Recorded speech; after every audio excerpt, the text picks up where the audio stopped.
7h-10h sur Radio Courtoisie, suivez la ligne droite. Tout de suite, il est 7h27, nous retrouvons Lisa Kamen. Bonjour Lisa Kamen. Bonjour. Alors je rappelle quand même que vous êtes professeur, auteur de La Grande Garderie et que c'est publié aux éditions Albin Michel.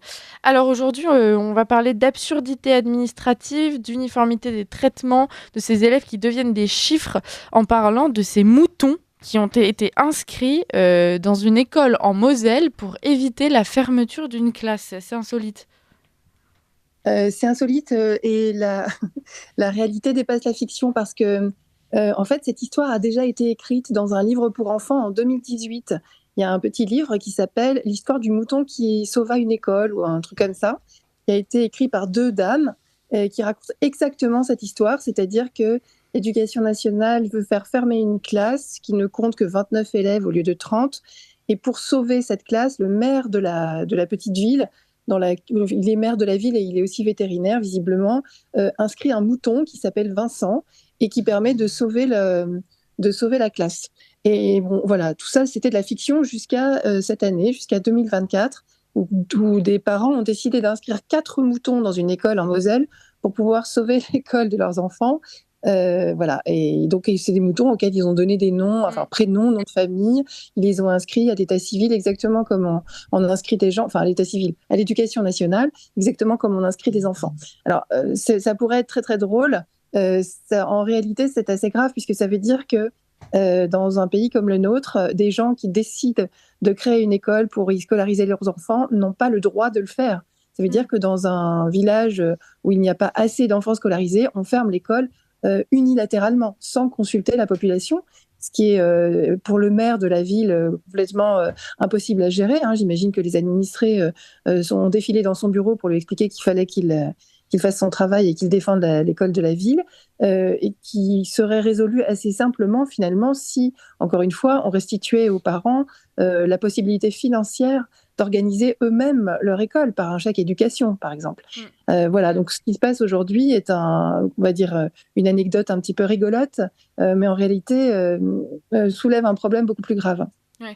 Et justement, alors on comprend pas bien l'intérêt du gouvernement d'autoriser la fermeture de ces écoles, alors que on sait qu'il y a un gros problème de répartition justement de ces écoles. On a la difficulté de trouver des enseignants. Là, en l'occurrence, on a une école qui a priori fonctionne avec des enseignants. Alors pourquoi la fermer simplement pour un nombre d'élèves ? Oui, mais justement, c'est le problème de l'effectif enseignant. C'est-à-dire que quand il n'y a pas assez d'élèves devant chaque enseignant, on considère qu'on pourrait utiliser, entre guillemets, ces enseignants pour enseigner devant davantage d'élèves, ce qui évite de recruter des enseignants supplémentaires. Par ailleurs, ce sont des critères qui ont été posés il y a des années et qui ne changent pas, qu'on ne peut pas changer comme ça, de leur point de vue. Ils appliquent leurs propres lois, leurs propres règlements administratifs. Alors, il faut quand même que je parle au passage d'une fondation qui est formidable, qui s'appelle Excellence Ruralité, qui a été créée par je vais dire un jeune homme, oui, il n'est pas très vieux, Jean-Baptiste Nouélac, et qui ouvre des écoles dans les déserts ruraux, qui les ouvre avec l'aide de mécènes privés, puisque c'est une fondation.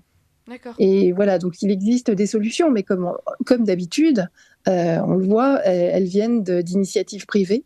Et ce n'est pas l'État qui règle le problème. Alors, finalement, il faudrait peut-être une sorte de décentralisation de ce pouvoir-là et laisser peut-être ces communes rurales gérer leur éducation, alors en continuant à les aider, bien évidemment, parce que c'est le devoir de l'État, mais peut-être qu'elles sont plus au fait que nos gouvernants de ce dont elles ont besoin et des moyens qu'elles peuvent mettre en place pour leurs écoles.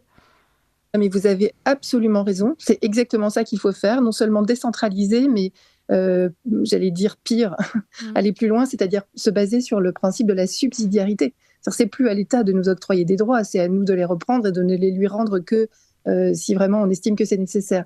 Et comme dans de nombreux pays, ce sont les communes qui s'occupent des écoles primaires. Alors en France, elles s'occupent des écoles primaires, mais juste pour les sujets difficiles. C'est-à-dire que c'est elle qui s'occupe de, je sais pas quoi, de restaurer l'école, de prendre en charge la cantine, etc.